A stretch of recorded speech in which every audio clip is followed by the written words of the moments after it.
कृपा बिंदु दिया गुरुवे दासे ऋण पे खाती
सच्चिदानंद बंदीनाथ ठाकुर महाराज की जय।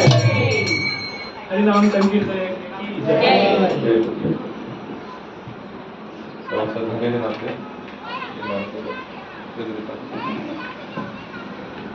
हरि बोल, हरि बोल, हरि बोल, हरि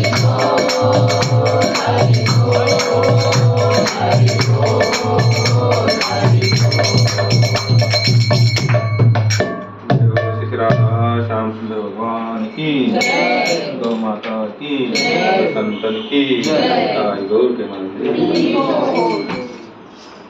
ओम नमो भगवते वासुदेवाय। ओम नमो भगवते वासुदेवाय। ओम नमो भगवते वासुदेवाय। ओम नमो भगवते वासुदेवाय। ओम नमो भगवते वासुदेवाय। ओम नमो भगवते वासुदेवाय। ज्ञानाञ्जनशलाकया ज्ञानाञ्जनशलाकया चक्षुरुन्मीलितं येन तस्मै श्रीगुरवे नमः। चैतन्यमनोभीष्टं स्थापितं येन भूतले स्वयं रूपं कदा मह्यं ददाति स्वपदान्तिकं।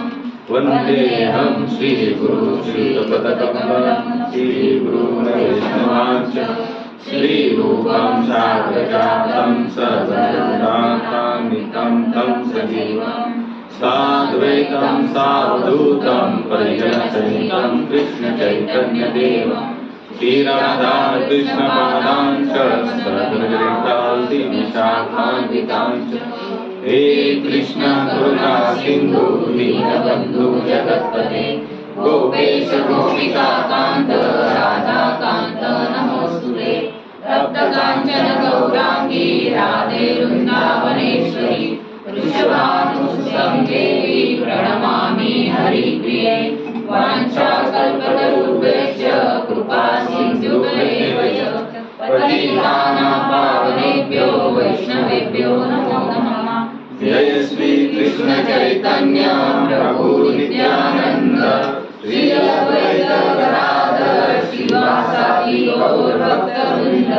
हरे कृष्णा कृष्णा कृष्णा हरे हरे, हरे राम राम राम हरे हरे। हरे कृष्णा कृष्णा कृष्णा हरे हरे, हरे राम राम राम हरे हरे। हरे कृष्णा कृष्णा कृष्णा हरे हरे, हरे राम राम राम हरे हरे। कृष्णाय वासुदेवाय देवकी नंदनाय च नंदगोपकुमाराय गोविन्दाय नमो नमः, गोविन्दाय नमो नमः, गोविन्दाय नमो नमः। हरे कृष्णा हरे कृष्णा कृष्णा कृष्णा हरे हरे, हरे राम राम हरे हरे। आज हम फिर चर्चा करेंगे जिनका आज तिरुभाव है, यानी कि जन्मदिन है, भक्ति विनोद ठाकुर महाराज। अच्छा, आज उनका वैकुंठ गमन का दिन है। वो भक्ति विनोद ठाकुर महाराज की उनका बहुत बड़ा योगदान रहा हमारे इस मूवमेंट के लिए, क्योंकि भक्ति विनोद ठाकुर जी के ही माध्यम से उन्होंने भगवान को ऐसी प्रार्थना की कि उनके कुल में ऐसे संतान आई जिनका नाम था भक्ति सिद्धांत सरस्वती ठाकुर, और उन्हीं के ही परम शिष्य प्रिय शिष्य ऐसी भक्तिवेदांत स्वामी प्रभुपाद कि जिन्होंने आज विश्व में जो हम लोग हरे कृष्ण का जो डंका नजर आ रहा है, चाहे वो पाकिस्तान हो, बांग्लादेश हो, जहाँ हम यौवन देश कहते हैं या राक्षसों का देश जिसे कहते हैं, या अराजकता फैलाने वाले लोग जहाँ रहते हैं, वहां पर भी आज भगवान नाम का कीर्तन हो रहा है, केवल एक ही भक्त के कारण। भक्तिपाद जी बताते बोले संसार को बदलने के लिए बहुत बड़ी योजना करने की जरूरत नहीं, कुछ गिने चुने लोग भी अगर भगवत भक्ति को स्वीकार करेंगे ना तो भी संसार में परिवर्तन आ सकता है। बड़ी बड़ी योजनाएं करने की हमारे लिए कोई आवश्यकता ही नहीं है, क्योंकि योजना चाहे कितनी भी करो, लेकिन अगर वो शरीर स्तर पर ही निर्भर है तो कभी भी परिवर्तन आना पॉसिबल नहीं है। संसार में परिवर्तन केवल आत्म स्तर पर या आत्म उद्धार के लिए किया हुआ कार्य ही पूरे संसार में परिवर्तन ला सकता है। शरीर के लिए चाहे जितना प्रयास करो, कुछ भी करो, इससे आज अगर हमारे पास कुछ खाने के लिए, कल अगर बहुत घी वाला भी खाएंगे तो एक बहुत बड़ा परिवर्तन आया है, ऐसा सोचना बेकार है। हाँ, लेकिन अगर आज हम भगवत भक्ति नहीं कर रहे, भगवान को समर्पण नहीं हो रहे, हम हमारे कल्याण हेतु अगर हम जागरूक नहीं हो रहे तो समझ लेना कोई परिवर्तन नहीं है। लेकिन अगर जागरूक होना शुरू हो गए, भगवान का समर्पण लेना शुरू कर दिया, तो पूरे संसार में परिवर्तन आना पॉसिबल है। तो आज हमारे ऐसे भक्ति विनोद ठाकुर जी का आज वैकुंठ गमन का दिन है। जैसे हम देखते तुकाराम बेजू थे, हर संत का एक तिरोभाव और आविर्भाव दिन मनाया जाता है। क्यों मनाया जाता है? ये सब किस कारण मनाया जाता होगा? जैसे हम दूसरे नेचुरल है, जैसे हम 15 अगस्त मनाते हैं, 26 जनवरी, तो उस दिन क्या होता है? स्मरण होते हैं, सब भारत के गाने लग जाते हैं कि नहीं? स्कूल में, घर घर में झंडे लगाए जाते हैं, तिरंगा लगाया जाता है। क्यों? हमें स्मरण दिला दे इतने लोगों ने बलिदान किया, तब जाकर हमको ये स्वतंत्रता मिली है। लेकिन सच में बताओ कि आज हम स्वतंत्र है नहीं है? अगर लेक्चर किसी के पास जाएगा बड़े नेता बोले स्वतंत्र ये कौन है? जो कहता है भारत स्वतंत्र नहीं हो, तो 1947 को क्या हुआ था फिर? देखा जाए तो एक स्तर पर, शरीर स्तर पर हम स्वतंत्र है, लेकिन आत्म स्तर पर हम कैसे आज भी बंधन में है। प्रभुपाद स्पष्ट कहते, प्रभुपाद क्या सभी संतों का मत है, स्वतंत्र का मतलब क्या होता है कि हम स्वतंत्र हो जाए। कहां से? किसी के बंधन से नहीं, मन से स्वतंत्र हो जाए। या फिर हम आज तक जो मन, इंद्रिया, इनके अधीन जो होना शुरू हो चुके हैं, इससे स्वतंत्र होना ही क्या है? स्वतंत्र है। अन्यथा हम चाहे कितना भी प्रयास करें, अगर हमारे आजू बाजू 100 लोग भी फॉलोअर्स है हमारे, यानी कि आदेश पे चलने वाले, फिर भी हम स्वतंत्रता नहीं है। स्वतंत्र का मतलब क्या होता है कि हम सचमुच पूरा मन इंद्रिया इनके मांगों से रहित होकर भगवान के समर्पण हो चुके, तो हम सच में क्या है, स्वतंत्रता है। मैं कहाँ पर था, मैं आज कुछ भूल गया, सच में भूल गया। शिला प्रभुपाद ने पूरे विश्व में प्रचार किया। कैसे प्रचार किया? केवल अपने गुरु के आदेश को लेकर। ऐसी विश्वास क्या प्रचार, जैसे अभी प्रभु जी ने जो भजन गाया, गुरुदेव के ऊपर ही भक्ति विनोद ठाकुर अपने गुरु महाराज से प्रार्थना करते कि आप हमें इतनी शक्ति दो कि मैं क्या करूं, खुद का भी कल्याण करूं और औरों का भी कल्याण करूं। लेकिन उसके लिए क्या बनना पड़ेगा? आमी तुम्हारो कुकुर, आमी इसका मतलब क्या होता है? हम आपके कुत्ते बना दो, आप हमें क्या बना दो? कुत्ते बना दो। कुत्ता बनना कितने लोगों के लिए तैयारी है? एक कुत्ते बोले तो भी खत्म बात, कुत्ता ऑटोमेटिक शेर बन जाता है। कुत्ता बोला दे धनाधन आशीर्वाद हो जाएगी। लेकिन यहाँ पर दास ही होना पड़ेगा। क्या होना पड़ेगा? ये पूरा जो भगवत भक्ति का मार्ग है ना, एक ही क्वालिटी आपके अंदर होनी चाहिए। बहुत सारी क्वालिटी की जरूरत नहीं है यहाँ पर। बस गुरुदेव ने कहा है, मैंने सुना है, बस खत्म। वो मैं शास्त्र में ढूंढूंगा, शास्त्र में तो लिखा है, महाराज ने क्या कहा आज, शास्त्र में तो लिखा। इससे क्या होगा? संशय ही निर्माण होगा। क्या निर्माण होगा? संशय, शंका नहीं होनी चाहिए। गुरुदेव ने कहा है, अगर भले हम रोज देखते सूरज यहाँ से आता तो क्या हो, वो कौन सी दिशा हुई? पूर्व। गुरुदेव कहते हैं कि सूरज यहाँ से आएगा, यही पूर्व दिशा है। तो शिष्य का काम क्या है? नहीं गुरुदेव आप गलत हो गए, रोज तो यहाँ से सूरज उगता है। पागल है क्या, दिमाग घूम गया आपका? पागल है, चकरा गए गुरुदेव।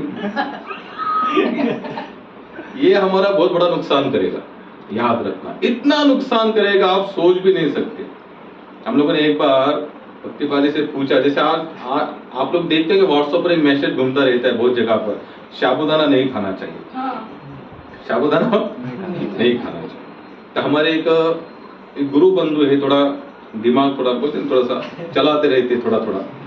तो महाराज जी ऐसे बैठे थे और उन्होंने बहुत विश्लेषणात्मक साबूदाने की कैसी प्रोसेस बनती है, कैसे बनाया जाता है, उसको कितने कीड़े पड़ते हैं, फिर जाकर उसको पैरों के तले रौंदा जाता है, तब जाकर हमारे पास आता है। तो वो ये बताना चाहते थे कि ये साबूदाने बनने की ऐसी प्रोसेस होती है, तब जाकर महाराज हमारे पास आता है, तो हमें नहीं खाना चाहिए। आपकी क्या राय है? एकदम सिंपल सा आंसर दिया, भाई मैं कुछ नहीं जानता, प्रभुपाद खाते थे मैं खाऊंगा बस। प्रभुपाद खाते थे मैं खाऊंगा, मुझे उसकी जो प्रोसेस है वो थ्योरी को उससे कुछ लेना देना नहीं है। जैसे वारकरी संप्रदाय में लोग क्या कहते हैं, वारकरी लोग तुका मने, खत्म।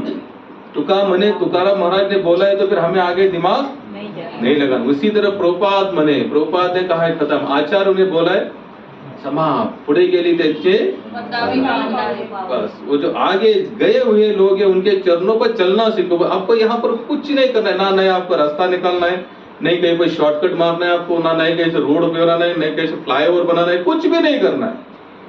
आचार्य ने कहा है उसके अनुसार हमको चलना। आपका उद्धार एकदम सरलता से हो जाएगा, एकदम सरलता से।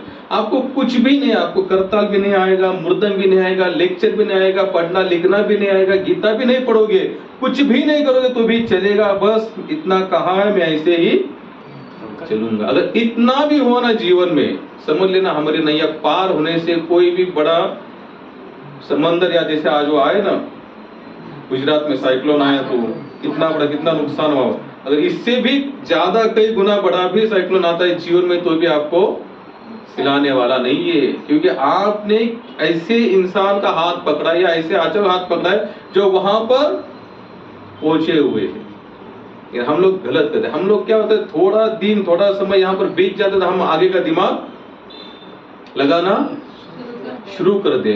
वो क्या कहना चाहते हम इसको समझ नहीं पाते।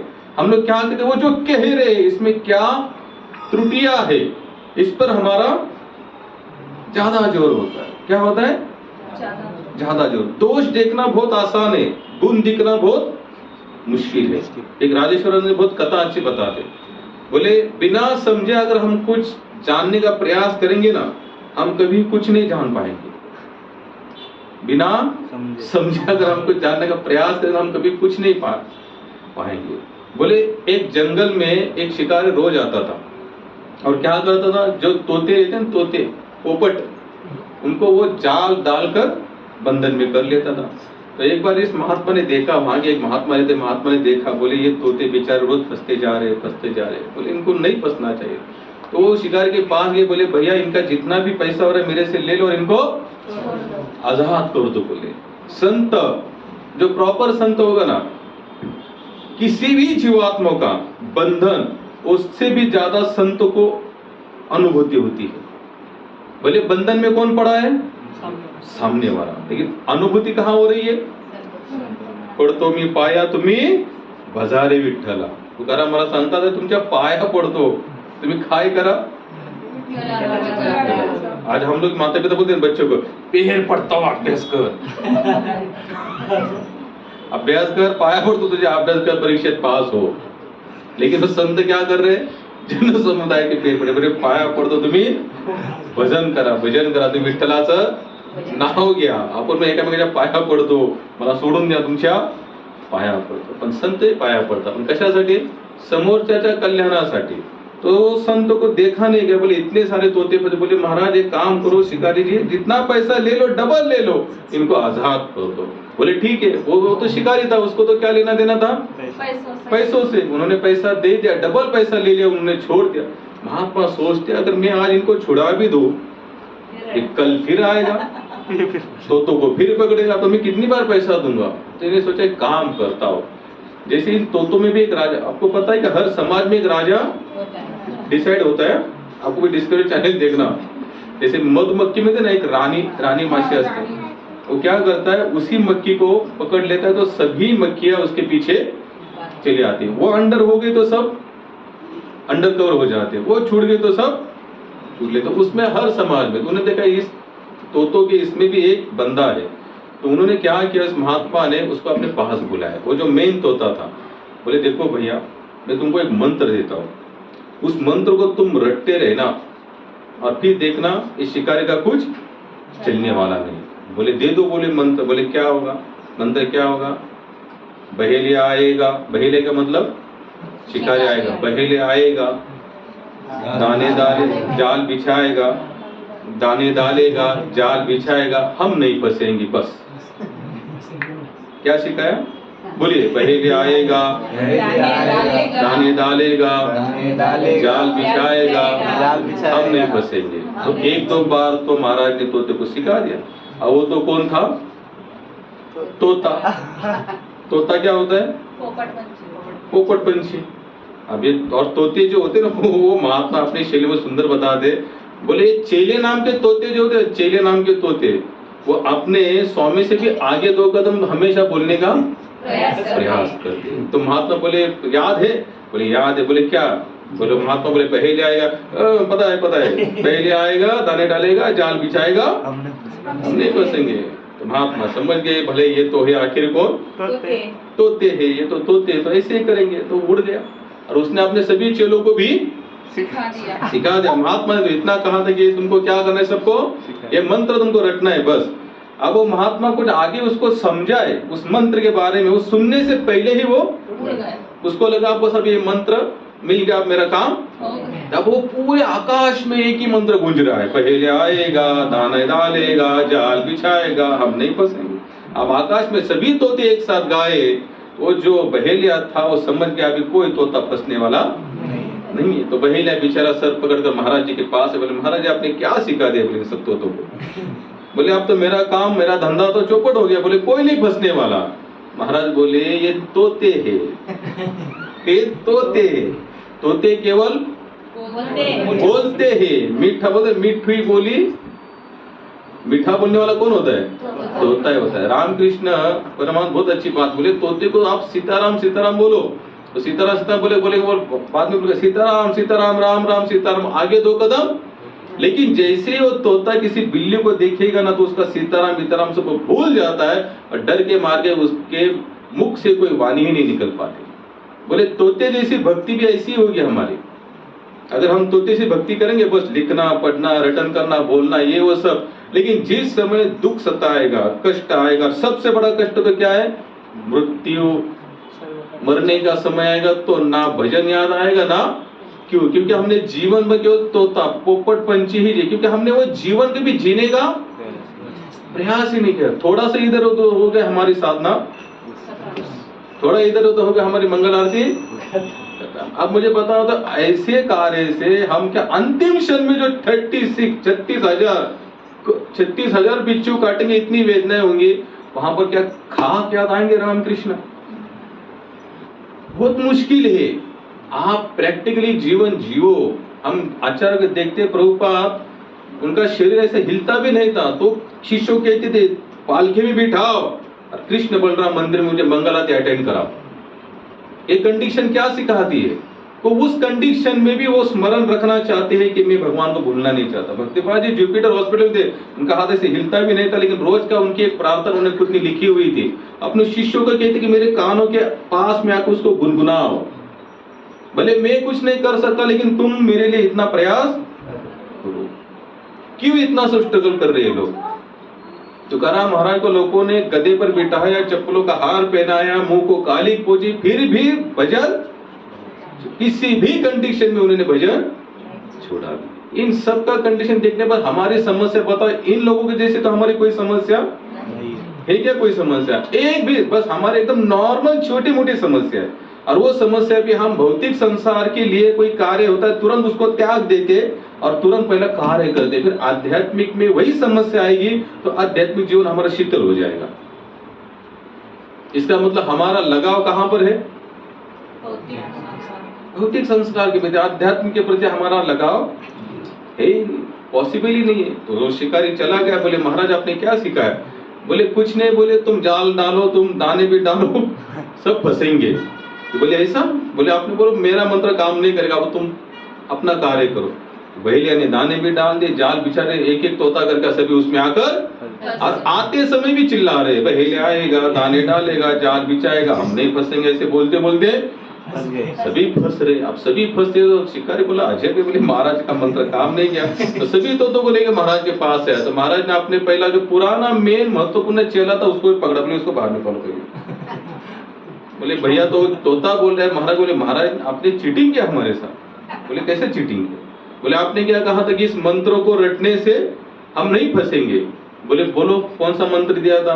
बोले बहेलिया आएगा। बोले आया कि नहीं? आया। बोले दाने डाले कि नहीं? बोले डाले। जाल बिछा? बोले जाल बिछा कि नहीं? बोले हमने क्या कहा था? अब हम नहीं फंसेंगे, तुम फंसे। तो बोले महाराज आपका मंत्र, बोले मेरा मंत्र सही था, तुमने उसको समझा ही नहीं। मैं कहना क्या चाहता था, बस तुमने केवल उसको रटा। क्या किया? रटा। जैसे हम लोग इसको क्या कर रहे हैं? आध्यात्मिक को रट रहे हैं। मैं शरीर नहीं आत्म तत्व हूं। कितने लोग इस बात के ऊपर जीने का प्रयास करते हैं? क्वचित अपवाद, सुबह नहीं नींद खुलती ना नहीं उठेंगे, पड़े रहे, मैं शरीर नहीं, पड़े रहो। शरीर नहीं, हाथ पाओ, पड़े रहो। अलार्म 4:30 का बजा, शरीर नहीं, हाथ पाओ, पड़े रहे। कैसे चलेगा? नाशिवंत देह दानर सकल आठवे गोपाल। अगर हमारा काल, अगर हमारा शरीर खा रहा है, हमारा जीवन खा रहा है, फिर हमको नींद नहीं आनी चाहिए। पर्टिकुलरली जैसे भगवद गीता में स्पष्ट लिखा है, सीमित नींद भी कैसी होनी चाहिए? सीमित। मैं ये नहीं कह रहा कि सो ही न, सोना ही नहीं चाहिए, वैसा नहीं होगा। फिर आप बोलेंगे छोड़ दो यार, ये तो पूरा हमको बीमार पड़ने के लक्षण है। सो भी जाओ, लेकिन एक सीमा रखो। खान पान सोन रहन से साथ अनलिमिटेड क्यों? एक ही चीज है, हरे कृष्णा कृष्णा कृष्णा हरे हरे, हरे राम राम हरे हरे। ये चीज के लिए कितना कहा है कि इसको जितना चाहे उतना भज सकते हो। बाकी हर शरीर के हर कंडीशन के लिए एक सीमा रखिए, उससे ज्यादा नहीं। उसी तरह हम लोग आध्यात्मिक जीवन में क्या कर रहे हैं? केवल रट रहे हैं। हम उसको प्रैक्टिकली जानना नहीं चाहते। करना क्या है, बताया क्या है, संत हमको क्या करे, आचार्य हमको क्या बता रहे। तो हम भक्ति विनोद ठाकुर जी की जीवन शैली देख रहे थे। तो भक्ति विनोद ठाकुर जो थे उनको 11 संतानें थी। कितनी? 11 संतान। अब देखो यहाँ पर कभी कभी जो भौतिकवादी बुद्धि होगी ना, भौतिकवादी, वो कहेंगे देखो हम इनको आचार्य कैसे कह सकते हैं? जब 11 संतान है तो इनके अंदर कितने शरीर स्तर पर लेवल होंगे, लेकिन 10 संतान तक वो देख रहे कि एक भी मेरे संतान में भगवत भक्ति करने का आवेश नहीं। रीजन देखो, संसार में रहने का भी रीजन क्या है? भगवत भक्ति। वो बहुत बड़े जज थे बंगाल में, बहुत अच्छा पोस्ट था उनका। अंग्रेजों के समय उनके लिए सब कुछ फैसिलिटी एकदम हाई फाई, जो लोग जो बंदा रहता था ना, घर तक वो रेलवे ट्रैक बनाया था। उनके घर तक ब्रिटिश ने रेलवे ट्रैक बनाया था। तो इतना बड़ा पोस्ट होने के बाद भी मन में क्या है? भगवत भक्ति। 10 संतानें हुई, लेकिन एक भी संतान में उनको ऐसा लग नहीं रहा है कि जो चैतन्य महाप्रभु की वाणी को आगे बढ़ाए। तो जाकर जगन्नाथ को प्रार्थना करते, हे जगन्नाथ, मुझे एक ऐसी संतान दो जो तुम्हारे नामों का प्रचार करे। तब जाकर उनकी 11वीं संतान हुई भक्ति सिद्धांत सरस्वती ठाकुर। जो ये जो पट्टी है ना नीचे, सत्य बताओ, उनका जन्म हुआ। वो सन्यासी थे और इनके घर के सामने से अभी 20 तारीख को जो रथ यात्रा जा रही है ना, जगन्नाथपुरी में भक्तिविनोद ठाकुर जी का घर है और उनके घर के सामने से ही रथ जाता था। जगन्नाथ जी का रथ चलता था उनके घर के सामने से। तो उन्होंने एक बार उनके जगन्नाथ जी के रथ जब जा रहा था तो उन्होंने अपने जो 11वीं संतान थी भक्ति सिद्धांत सरस्वती ठाकुर, उनको लेकर भगवान जगन्नाथ के चरणों में रखा। तो भगवान जगन्नाथ का हार वो जाकर उनके ऊपर गले में गिरा। तब वो कहते, आप मुझे पूरा विश्वास है कि मेरी ये संतति कोई साधारण नहीं है, ये जरूर भगवान नाम का प्रचार करेंगे। और वही भक्ति सिद्धांत सरस्वती ठाकुर जी ने ये जो गौड़ीय मिशन जो है, हालांकि हम इस्कॉन करके हम ज्यादा करके लोग जानते हैं, लेकिन इस्कॉन भी जहां से निकला वो कौन सा है? गौड़ीय मिशन। गौड़ माने तो बंगाल। बंगाल का पहला नाम क्या था? गौड़। लोग कहते ना, काय चालले तुमचं गौड़ बंगाल, मराठी मध्ये म्हणे काय चाललं तुमचं गौड़ बंगाल, काय चाललंय गौड़ बंगाल, यानी कि बंगाल लोग कैसे थोड़े से चतुर होते, चाप्टर होते। बोले ऐसे क्या कर रहे हो आप गौड़? तो एक गौड़ी यानी कि एक गौड़ीय नाम इसलिए दिया गया है कि ये पूरा हरे कृष्ण हरे रामा, इसका जन्म स्थान कहाँ से हुआ? बंगाल से। इसका पहला नाम था गौड़ीय संप्रदाय। फिर प्रभुपाद वहां पर आए, फिर प्रभुपाद ने इस्कॉन करके एक संस्था रची, लेकिन सबसे ज्यादा प्रचार तो इस्कॉन नाम की संस्था ने ही किया। अब भक्तिविनोद ठाकुर की जीवन से लिए तुमको आपको आप लोगों की छोटी सी मैं कथा बताता हूँ।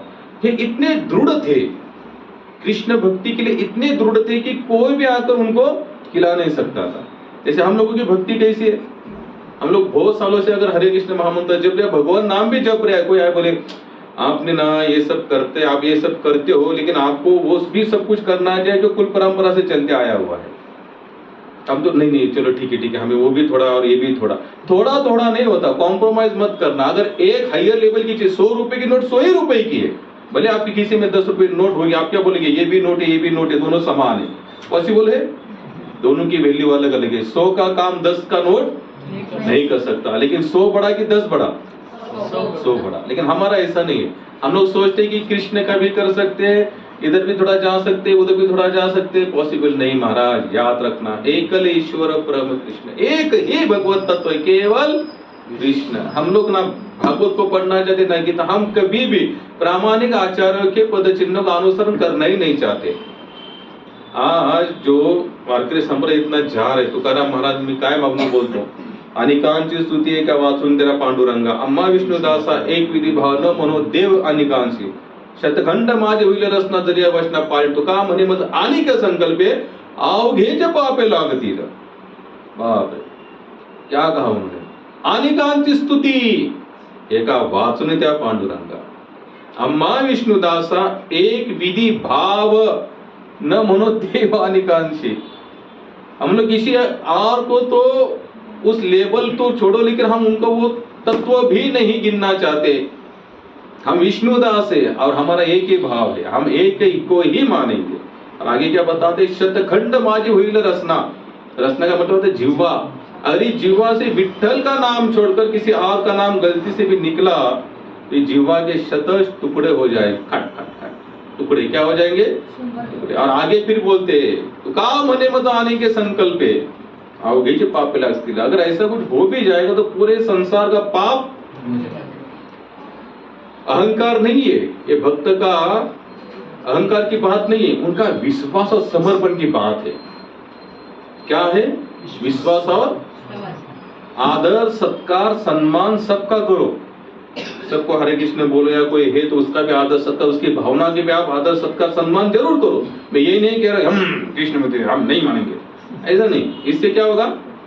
झगड़ा क्लेश। अच्छा, मैंने सत्य को बोल रहा था 1932 नेट पर है, आप लोग अभी चेक कर लेना। हमारे नासिक में कुंभ मेला हुआ 1932, ये बाद में हुआ 1932 के बाद फिर वैष्णव यहाँ कुंभ लगाने लगे और भगवान शिव जी के भक्त त्र्यंबक में। तो 1932 की जो कुंभ मेला था उस समय गोदावरी में सर के सिवा कुछ नहीं दिखता था।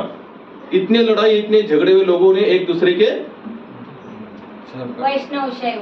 वैष्णव शैव में दोनों में झगड़े हुए लड़ाई हुई, तो इन दोनों ने एक दूसरे के सर काट दिए। तो पानी के ऊपर क्या दिख रहे थे केवल, तब जाकर ये डिसीजन लिया गया कि भाई जो वैष्णव हो गए विष्णु भक्त वो कहाँ रहेंगे?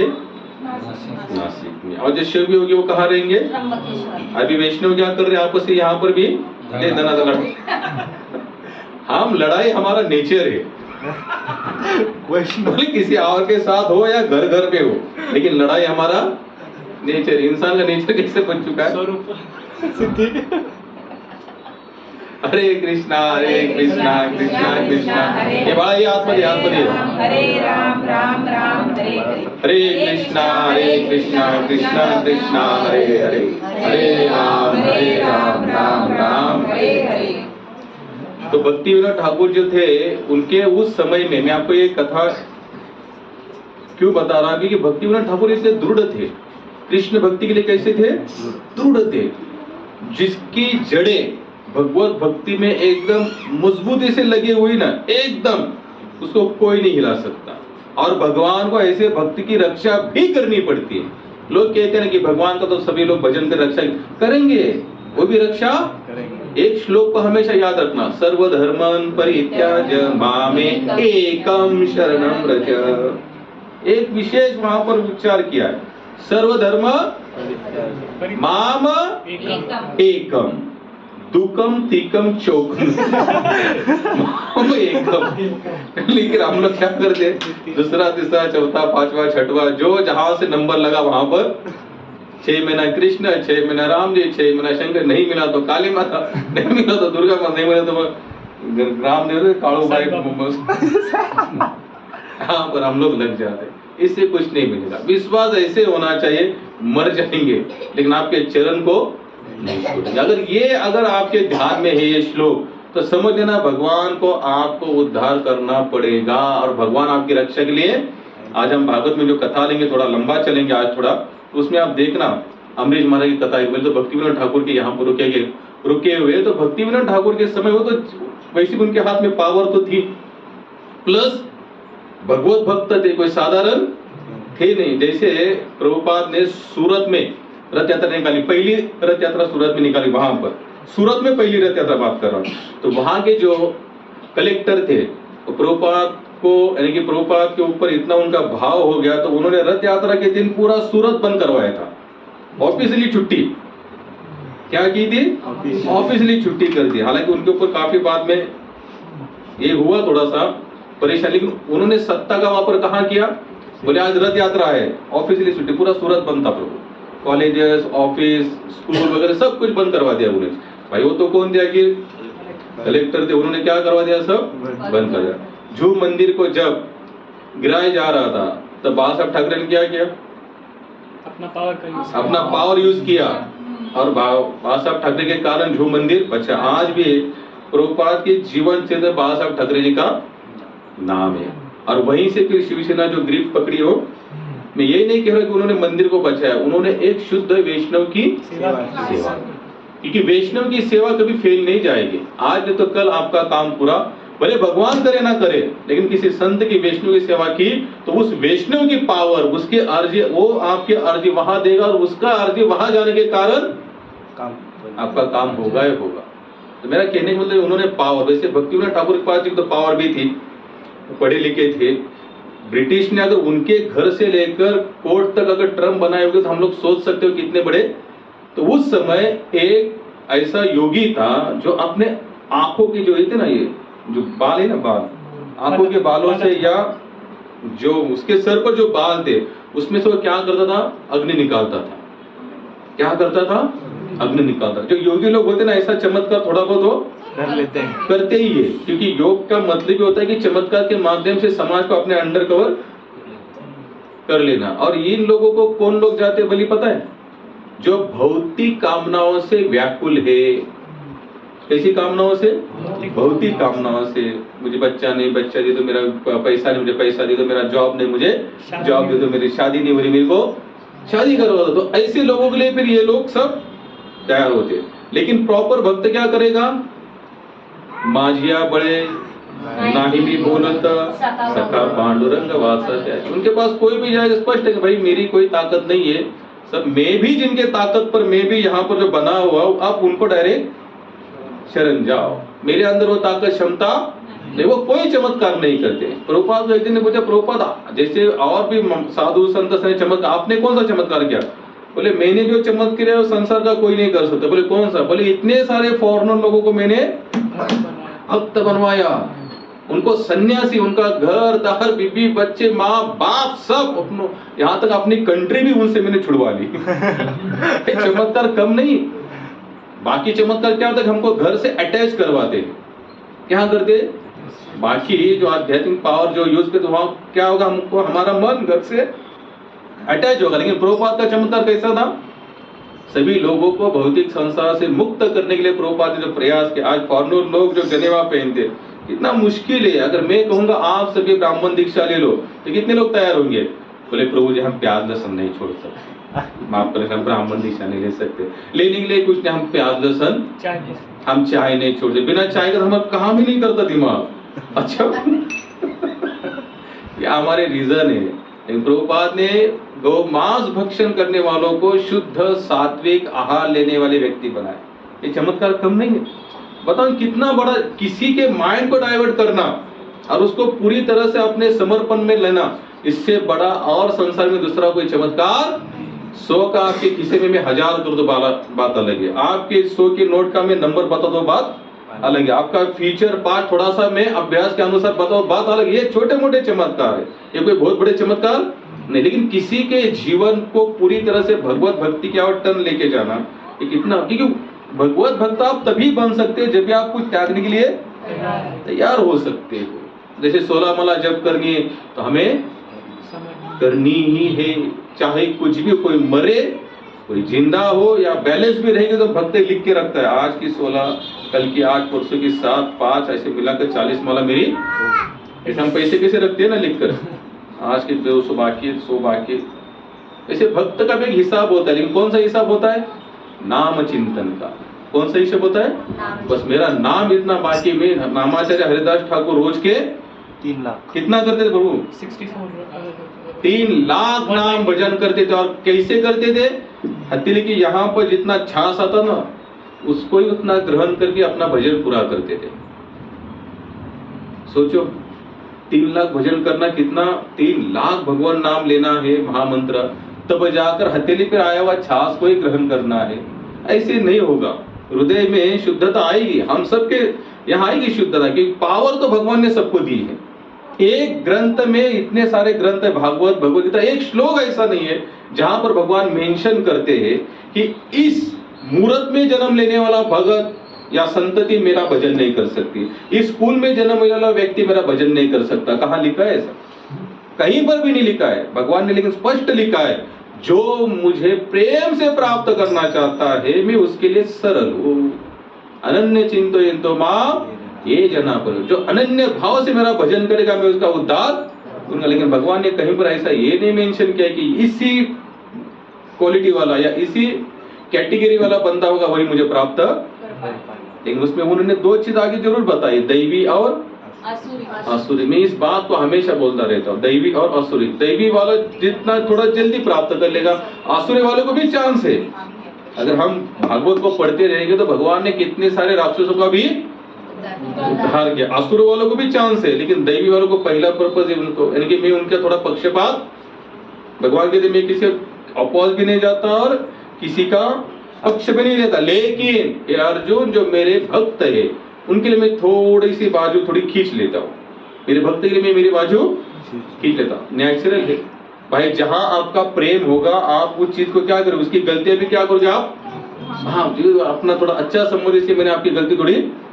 भगवान का भी नेचर सेम है महाराज, भगवान का भी नेचर कैसा है, से अपने भक्त की बहुत सारी गलतियां भगवान भूलने के लिए क्यों, क्योंकि वो समर्पण है, ऐसा है वो। तो वो जो योगी था वो बालों से अग्नि निकालता था और लोगों की बहुत सारी भौतिक कामनाएं पूरी करता था। अब क्या होता है, जब हमको किसी के कारण अगर हमारी भौतिक कामनाएं पूरी हो जाए, आज भी वही थेरेपी है, आज भी वही चल रहा है, भारत क्या पूरे देश में वही चल रहा है, पूरे संसार में वही चल रहा है। किसी की अनुभूति हमें थोड़ी सी आ जाए तो हम भगवत तत्व को भूल जाते हैं और उसी को व्यक्ति पूजा के नाम पर पूजन शुरू कर देता। उसने क्या किया, वो फिर लोगों को कहने लगा मैं ही भगवान, मैं ही भगवान। बस यहीं पर भक्ति विनोद जी का थोड़ा सा बैलेंस, भक्ति विनोद ठाकुर जी ने उसको लेटर भेजा, बोले तुम जो भी कर रहे हो सब बंद कर दो अभी। बोले क्यों, बोले तुम खुद को क्या बोल रहे हो, भगवान। बोले भगवान कृष्ण के सिवा दूसरा इस संसार में भगवान दूसरा तीसरा कोई नहीं है, भगवान केवल एक ही है। तो मानने के लिए तैयार नहीं, क्योंकि क्या उसकी आप मेजोरिटी इतनी सारी बढ़ चुकी थी भाई। जब भी जनसंख्या बढ़ती है तो क्या होता है, अपने आप हमारी ताकत बढ़ जाती है। संसार में दो चीज होती है तो आप शक्तिवान कहलाते हो, दो यम होने चाहिए, तीसरा यम तो सबके लिए तैयार है, पहले दो यम, तो पहले दो यम कौन सा, मनी और मैन पावर, पैसा और लोगों की संख्या। अगर ये दो आ जाते तो अपने आप वो बंदा क्या होता है, पावर। अब इस बंदे के पास तो दोनों आ चुके थे, बड़े बड़े लोग भी उसको धंधे के चले जाते थे और बहुत सारे लोग की जनसंख्या। बोले आप चाहे जो कर लो, मैं मेरा कार्यक्रम बंद करने वाला नहीं हूँ। तो मानने के लिए तैयार। तो भक्ति विनोद ठाकुर ने कहा अगर आप नहीं मानोगे तो मैं आपको जेल में डाल दूंगा। बोले आप चाहे जो करो, आप मुझे कुछ नहीं कर सकते। और भक्ति विनोद ठाकुर पक्के भगवत भक्त थे, उनका एक ही था, वो क्या कहते थे, तुम जो करते हो उसके लिए मेरा कोई ऑब्जेक्शन नहीं है।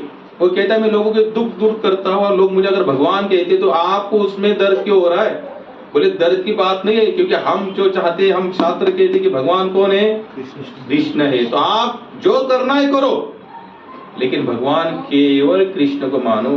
समाज में प्रचार भी क्या करो, कृष्ण नाम का प्रचार करो। भले आपके कितने फॉलोअर्स बढ़े, उससे कुछ लेना देना नहीं है। मान लेता है आखिर दोनों में, यानी भक्ति विनोद ठाकुर उनमें थोड़ी सी शब्दों की लड़ाई हुई।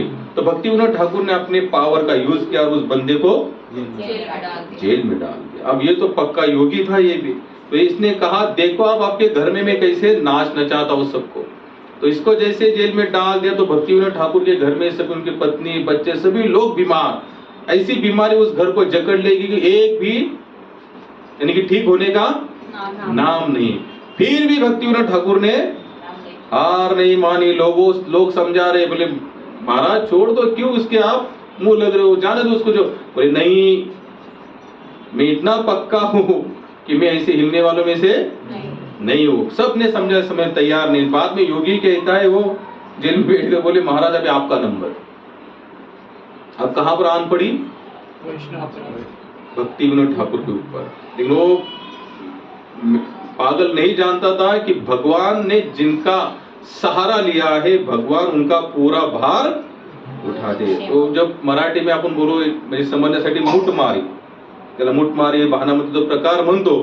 तो उसने क्या किया, अपने योग बल से क्या कर दी, ऐसी मूठ मार दी भक्ति विनोद ठाकुर की तरफ कि उसी में वो भक्ति विनोद ठाकुर के प्राण लेकर ही कुछ लोग ऐसे अघोरी शक्ति आज भी वैसे है संसार में नहीं। क्योंकि गीता अगर उस चीज को अगर मेंशन करते तो हम लोग उसको नकार नहीं सकते। लेकिन गीता ये भी मेंशन करती है, कृष्ण ये भी बता दे जो मेरे शरण में है उनको डरने का कोई काम नहीं। भौतिक संसारी लोग देखो तुरंत डर जाते, तुरंत घर में जाते लिंबू दिखाई देते,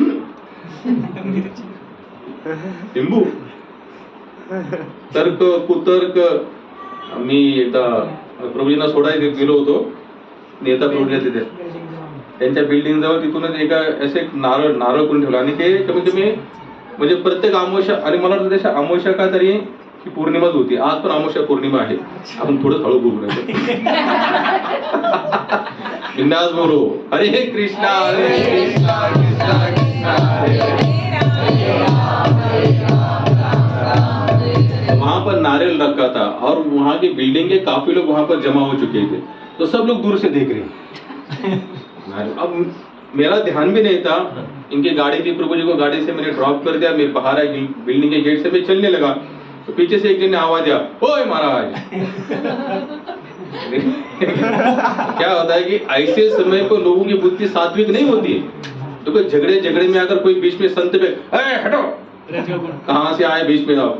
अब वहां पर जैसे क्लाइमेट थोड़ा वैसे बन चुका है, तो अमावस्या कुछ थी वैसे पूर्णिमा में, इतना जानता हूँ, मुझे ध्यान में आया अभी। और लोग पहले से डरे हुए थे, कम से कम 14-15 तो लोग रहेंगे वो सोसाइटी के सभी। तो उन्होंने बुलाया तो बोले इधर आओ, तो मैं उधर चला गया। बोले वो क्या है, तो बोले नारियल है और क्या है? नारियल और क्या है? बोले वो तो हम लोग भी देख रहे हैं, लेकिन पता नहीं, बोले हर अमावस्या पूर्णिमा के दिन कोई ना कोई नारियल रख के जाता है, और नारियल रखने के बाद हमारे सोसाइटी में कुछ ना कुछ प्रॉब्लम होता है। तो उसमें से एक बंदा ऐसा था, वो थोड़ा सा यानी कि बड़े आवाज में, नाव पर भी सुनो से में आता, तो बोल रहे थे, बोले आप लोग इतना ये करते, बोले आपका क्या मत है इस पर?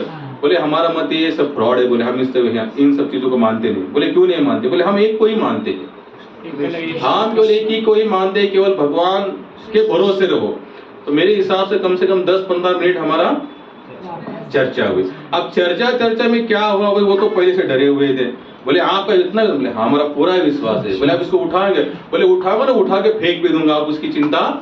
बोले उठाओ, उठा ले, हरे कृष्णा कृष्णा कृष्ण हरे हरे, हरे राम राम राम, फेंक दिया। अब ये चमत्कार हुआ ना, तो सब कोई पैर पड़ रहा है, कुछ ने पैर धोए, कितने 100 रुपए दे, रोज हम ही नारियल रखेंगे 10 रुपए, हम ही हमको रोज 100 रुपए की इनकम, लेकिन आधा भाड़ा तो हमारा ऐसे नारियल के ऊपर। हरे कृष्णा कृष्णा कृष्णा हरे। और मैं आपको ये भी बताता हूँ, 2 दिन के बाद उसी बंदे ने मुझे त्यांचा फोन पण आला, प्रभुजी कसे आहेत? ठीक आहे म्हणजे ठीक आहे म्हणजे आम्हाला काही चिंता नाही। माझं सांगण्या मेरा कहना केवल इतना ही है, संसारी लोग जो होते ना इतने डरपोक होते, डरे हुए रहते, आप छोड़ दो ना उस पर, और वो खुद सामने से कह रहा है, पूरी गारंटी आपको उठाने के, पूरा गारंटी आपका उठाने के लिए वो तैयार है। लेकिन हमारा विश्वास कैसे डामाडोल है, और फिर कहते हम 16 ने 32 भी कर रहे, लेकिन ऐसा डर सताता है। क्यों सताता है डर हमें? क्योंकि हमारा, अरे आप एक माला भी करो लेकिन पावरफुल करना, हे कृष्ण आपकी सिवा मुझे कोई तारेगा मारेगा नहीं। तो भक्ति विनोद ठाकुर बोले आप मार दो मुझे, आपको जो करना है। हालांकि भक्ति विनोद ठाकुर के साथ भी थोड़ी बहुत उनको भी वेदनाएं हुई, नहीं ऐसा नहीं, क्योंकि भगवान के बताते सबको कर्म का कहीं ना कहीं फल देना जरूरी। भले देवता भगवान की तरफ जाते, आसुर नहीं जाते, लेकिन फिर भी आसुर अगर जब शक्तिशाली बलशाली बनते हैं तो देवताओं को भी स्वर्ग छोड़ना पड़ता है। संतों के ऊपर भी बहुत सारी आपत्तियां आती है, क्योंकि जो कुछ करेगा उसका फल तो भगवान को उसको भी तो देना पड़ेगा। तो उन्होंने शुरुआत की भक्ति विनोद ठाकुर के हाथ में वेदना शुरू। भक्ति विनोद ठाकुर हमेशा अपने साथ भागवत लेके चलते थे। क्या लेके चलते थे? भक्ति विनोद ठाकुर समझते कि इसने अंतिम प्रयोग कर दिया। भक्ति विनोद ठाकुर ने कुछ नहीं, डरे नहीं, कुछ नहीं, भागवत खोला और पढ़ना शुरू कर दिया। उसने जो मूठ मारी थी वो उनके सामने एक सुरक्षा कवच तैयार हुआ, घूमी और उसी तांत्रिक के ऊपर जाकर गिरी और वो जेल में मर गया। आपको क्यों बता रहा हूं कि इन आचारों के माध्यम से इनका तिरोभाव आविर्भाव हम लोग मनाते, लेकिन इनकी कथाएं, इनके जीवन को हम लोग पढ़ना भी चाहते हैं, सुनना भी चाहते, लेकिन जीना नहीं चाहते। लेकिन हम लोग जीना नहीं चाहते, तो इससे हमें कुछ नहीं मिलेगा। तो आज ऐसे भक्ति विनोद ठाकुर का क्या है? तिरोभाव है। उन्होंने अपने उनके 11वें संतान भक्ति सिद्धार्थ सरस्वती ठाकुर, उनके अति प्रिय शिष्यों में से ऐसे भक्तिवेदांत स्वामी प्रभुपाद, जिन्होंने आज पूरे विश्व में प्रचार किया। आज हम देखते हैं यही इस्कॉन या हरे कृष्ण हरा माध्यम से कितने लोग अपनी टूटी फूटी वाणी से, एक ही मूवमेंट ऐसा है जहां पर आपके हृदय में ये भाव जागृत होता है, जो मुझे मिला मैं औरों को बांटू, जो मुझे मिला वो अम्मा सापडिले वर्म स्थापित करू भागवत धर्म। तुकाराम महाराज म्हणतात की मला अनुभूती जी आली मी ठेवणार नाही माझ्याकडे, मी ती आता वाटत सुटणार। एका वैष्णवाचं सर्वोत्तम लक्षण काय असेल ना, त्याच्या खिशात, हातात, हृदयात जे काय असेल तो काय करतो? वाटतो। तो कधीच समाविष्ट करून घेत नाही, तो काही घेण्याच्या मागे नसतो, तो फक्त काय करत असतो असा वाटत असतो. आणि त्याच्यात सगळ्यात मोठी वस्तू कोणती असते वाटण्याची? भगवान नाम. हरे कृष्णा कृष्णा कृष्णा हरे हरे 8-10 झाले. कथा पुढे घेऊ. भागवत आपण थोडस घेऊ. अमरीश महाराजांपर्यंत घेऊ. अमरीश महाराजांची कथा ऐकू. सेम कथा आहे भक्तिविनोद ठाकूरांसारखीच. निर्भय होऊन एक भक्त कथा जीवन जगतो. लास्ट टाइम हमने कहां तक लिया था भागवत? बलि महाराज. बलि महाराज. ध्यान दें आप लोगों. बलि महाराज. फिर आगे कथा आती है, हम शॉर्टकट में देखते जाएंगे क्योंकि अमरीश महाराज तक हमें पहुंचना है. आगे सुखदेव महाराज की कथा पता है, मत्स्य अवतार हुआ, भगवान का मत्स्य अवतार हुआ, मनु महाराज की रक्षा की. आगे वो सूर्य वंश और चंद्र वंश का वर्णन करते हैं. कितने वंश है पूरे संसार में? 2 ही वंश है. कितने कितने? सूर्य और सूर्य वंश में कौन आए? राम जी. राम जी. चंद्रवंश में कृष्णा. ये चंद्रवंश की कहानी, सूर्यवंश की कहानी तो समझ ली जैसे, लेकिन हम तो चर्चा करेंगे. चंद्रवंश की कहानी भी कैसी, थोड़ी सी अटपटारी, टेढ़ी मेढ़ी, क्योंकि इसके वंश में भी ऐसे आए सब टेढ़े. हाँ, भगवान कृष्ण ये सब टेढ़े ही है. आगे बताते हैं सूर्यवंश. वो पहले ले रहे, कौन सा वंश ले रहे? पहला सूर्यवंश. बोले नारायण जी से ब्रह्मा जी आए, ब्रह्मा से मरीचि, मरीचि कश्यप, कश्यप से आए विवस्वान. उनके पुत्र वे श्राद्ध देव, और उनकी जो पत्नी उनकी नाम था श्रद्धा, और उन दोनों के माध्यम से उनको एक संतति हुई, एक कन्या हुई, उसका नाम था इला. लेकिन श्राद्ध कहते हैं कि मैंने जो शादी की थी उसके पीछे का एक ही टारगेट था कि मुझे बेटा हो. क्या हो? बेटा हो. लेकिन मुझे क्या हुई? बेटी हुई. फिर आगे उनके जो वंश के वशिष्ठ महाराज जी थे, उन्होंने उनको जहां से जाकर कहा कि हमें तो चाहा था बेटा, लेकिन क्या हुई? बेटी. तो उन्होंने क्या किया? वशिष्ठ जी ने क्या किया? बेटी में से उनको बेटा दे दिया. यहाँ प्रभुपाद यहाँ पर बहुत अच्छी बात बताते हैं कि हम आज भी देखते हैं कि लिंग का जो परिवर्तन करने की जो कृति है, अमेरिका में कहीं कहीं देशों में क्या हो रही है? चल रही है. लेकिन अगर हम शास्त्र का आधार ले तो ये तब से नहीं है, तो बहुत पहले से है. इसमें कोई नई बात नहीं है. फिर इनका वहां से वंश शुरू हुआ. जो इला नाम की लड़की थी उसका परिवर्तन हुआ लड़के में हुआ, और उसका नाम हुआ सुदुम्न. क्या नाम हुआ? सुदुम्न. सुदुम्न की शादी हुई, बाद में उनको भी 10 बेटे हुए. सूर्यवंश का आगे जो वंश बढ़ा, यहाँ से बढ़ा. सुदुम्न के माध्यम से पूरा वंश आ गया, और इसी वंश में कौन है? भगवान श्री रामचंद्र आए. फिर उनके बेटे, पहले बेटे शर्यती हुए. शर्यती की बेटी का नाम था रेवत, और रेवत की बेटी का नाम था रेवती, और रेवती की शादी हमारे बलराम जी से हुई, जो भगवान के छोटे भैया थे. बड़े भैया.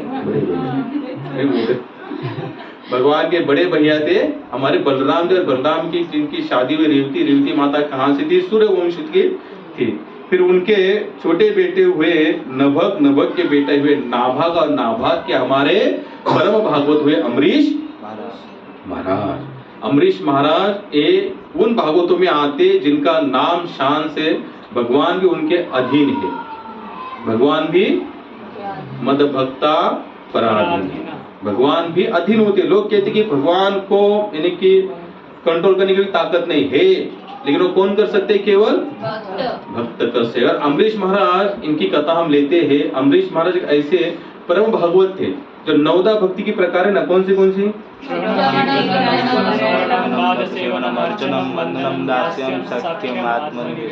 तो ये 9 प्रकार की भक्ति करने वाले कौन थे?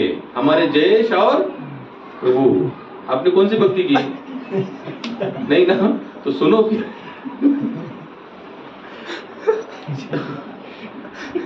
हमेशा याद रखना, अगर कोई कथा कर रहा है, मेरी बात नहीं कर रहा हूं, कोई भी कथा कर रहा है, तो उस कथा को पूरे लगन के साथ सुनो, तो उसका आनंद आप ले सकते हो. क्योंकि भगवान के देखो, भगवान की सेवा तो पर्टिकुलरली बहुत सारे अपराध है वहां पर, बहुत सारे अपराध. अगर आप भक्ति रसामृत सिंधु खोलेंगे तो उसमें 64 प्रकार के अपराध दिए गए हैं विग्रह की सेवा में. लेकिन कथा में कोई अपराध नहीं है. लेकिन क्या करना है? केवल आपको सुनना है, या तो फिर सोना है. अगर सोओगे तो आप किसी को डिस्टर्ब नहीं करोगे. लेकिन नहीं सोओगे तो अगर नींद नहीं आती वो भी डिस्टर्ब और वो भी डिस्टर्ब. हम थोड़ा सा इनका चरित्र देखते हैं. महाराज अम्बरीश ये भगवान विष्णु के महान भक्त थे। यद्यपि महाराज अम्बरीश के सप्त द्वीपों में से युक्त संपूर्ण पृथ्वी का निष्कंटक राज्य प्राप्त था और वो असीमित ऐश्वर्य के स्वामी थे, फिर भी उन्हें इन सब से कोई आसक्ति नहीं थी। सप्त द्वीपों में से निष्कंटक उनका राज्य था, इतना बड़ा राज्य थे कि फिर भी उनको उन साम्राज्य में कोई भी आसक्ति नहीं, कुछ आसक्ति नहीं है। इतना वैभव होने के बाद भी अभी हम लोग को आसक्ति क्यों नहीं है? कुछ है ही नहीं तो फिर आसक्ति क्या करेंगे? अगर बहुत कुछ है और वो छोड़ने की बारी आई तो समझ लीजिए, अगर हम एक आज भक्ति ऐसे करें, भगवान ने हमको बहुत कुछ दिया, बहुत कुछ, यानी कि आज हमारे पास कुछ नहीं, अरबों खरबों में खेले, और फिर आपको अगर भगवान बोले जो दिया है सब रिटर्न दे दो, जो दिया है मैंने सब, अब जब देते थे तब हमने चिल्ला चिल्ला के अनाउंसमेंट कर दिया पूरे संसार को, ये तो केवल हमारे कृष्ण की कृपा है, गुरु की कृपा है, कृष्ण की कृपा है। अब जब वही कृष्ण अगर रिटर्न लेने की बारी आई तो ऐसा थोड़ी ना होता है। तो बच्चे कैसे खेलते, ये देने के बाद थोड़ी ना मांगा जाता है, ऐसा थोड़ी ना होता है। हम लोग उस समय क्या करेंगे? भगवान आपका केवल काम क्या है? देना। हमका काम देना नहीं है। और बहुत सारे आरती गाते सब कुछ है, क्या लागे तन मन धन। हाँ, तन मन धन सब तेरा क्या लागे। ओम जय जगदीश वाला हो। अगर वो बाद में अगर भगवान मांगे तो कितने लोग देने के लिए? आरती में तो बोल दिया सब कुछ तेरा है, लेकिन जब देने की बारी आई तो भगवान ऐसा नहीं होता ना, ऐसा थोड़ी ना होता है। लेकिन हमारे अमरीश महाराज ऐसे नहीं थे। ये सब कुछ भगवान का है और भगवान का है, और भगवान ने मुझे केवल यहाँ पर क्या रखा है? वॉचमैन रखा है, एक सेवक के रूप में रखा है। मैं केवल संभाल करूंगा इसका, इसमें मेरा कोई अधिकार नहीं है। तो अमरीश महाराज का इतना बड़ा राज्य होने के बावजूद भी अमरीश महाराज को इन सब चीजों में कहीं पर अटैचमेंट नहीं था। वे भली भांति जानते थे कि सपनों में देखी गई वस्तुएं के समान ये सब भौतिक ऐश्वर्य क्षणभंगुर है और एक ना एक दिन नष्ट होकर ही रहेगा।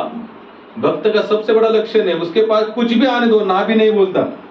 ऐसा नहीं हम विरक्त है, हम नहीं लेंगे, हम नहीं लेंगे। अरे आने दो, जितना आ रहा है, पैसा आ रहा है आने दो, गाड़ी आ रही आने दो, जगह आ रही आने दो, जा रहा है जाने दो, जा रहा है। लेकिन यहाँ पर ये क्या होता है? आने दो, आने दो, जा रहा है तो बचाओ, कुछ भी करो लेकिन इसको बचाओ। ऐसा नहीं होना चाहिए। भक्तिपाद जी का जीवन देखो आप लोग, अगर आप लोग इतना नहीं जानते, स्वामी भक्तिपाद जी के जीवन में कुछ नहीं था, 1 रुपया नहीं था। उन्होंने जो नींव वृंदावन की शुरुआत जो नींव रखी थी, 1 रुपया नहीं था उस महाराज जी के पास, और एक बार उनके अरबों खरबों की संपत्ति के मालिक बने।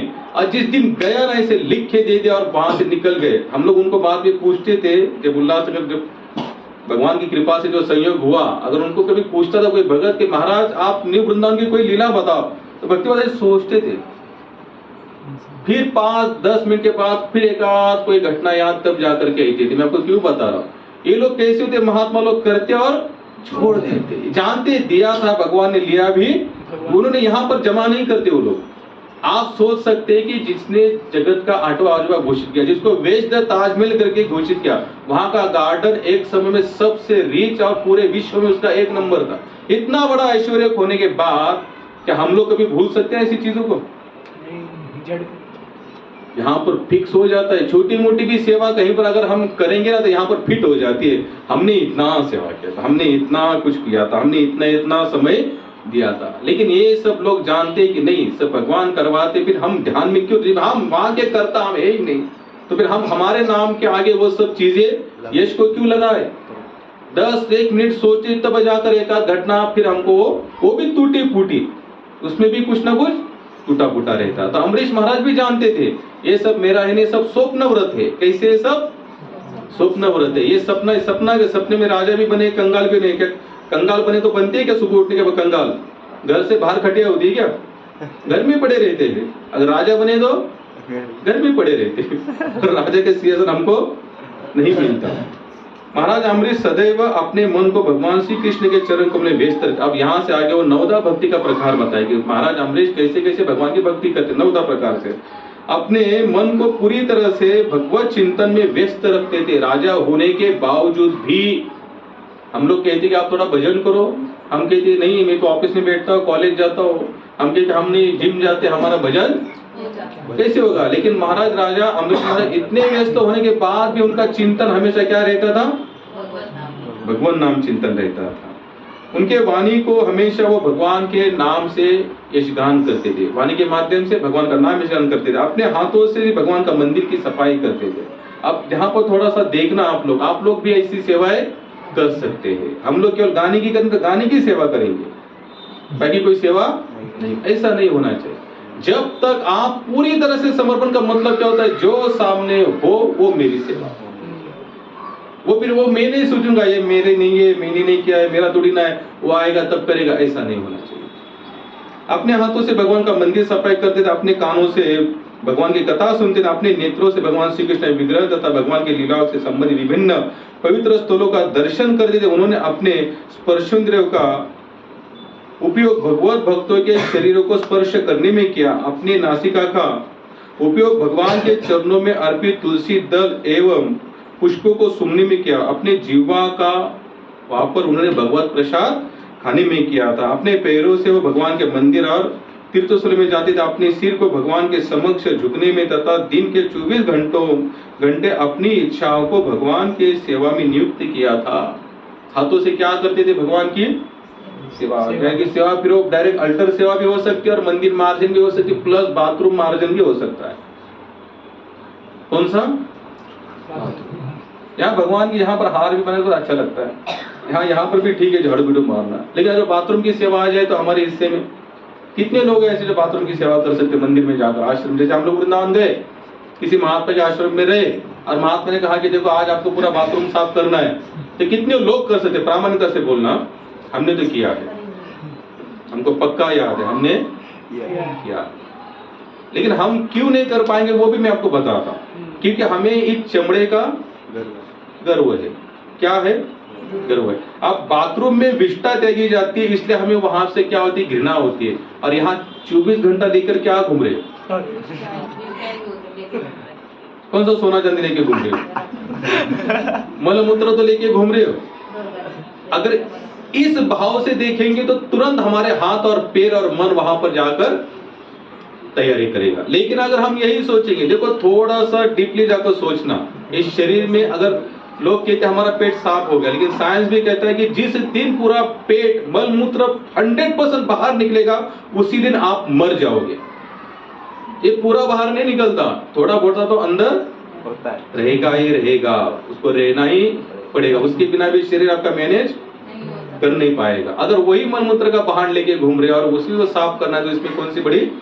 मैं सुबह कथा सुन रहा था प्रेमानंद महाराज जी का, उन्होंने एक महात्मा का नाम भूल गया, वृंदावन में वो जो सेवा करते थे ना, वो ऐसी जगह की सेवा करते थे जैसे आप लोग जैसे अभी आप देखेंगे पंढरपुर में काफी लोग जाते हैं वारी में, तो वहां पर बाथरूम लेटरिन की सुविधा बन नहीं पाती, लोग कहीं पर भी अपनी जो वेग होते उसको त्याग देते। वो महात्मा ऐसे थे कि वृंदावन में वो ऐसी जगह पर जाकर सेवा कर जहां पर लोग अपनी टट्टी को त्यागते थे, वो टट्टी को जमा कर एक कोने में डाल देते और फिर अपने भजन में, और उनके लिए स्वयं भगवान आते थे उनका हाथ बढ़ाने। अगर वो कभी थक जाते थे ना ये सब टट्टी साफ, भगवान मैं हूं ना, हम दोनों मिलकर, बाप रे कितना मुश्किल हो। ब्रह्मांड नायक जिसे हम कहते अनंत कोटि ब्रह्मांड के मालिक है, वो भी आते। क्यों आए? उनकी सेवा देखकर है, उनका भाव।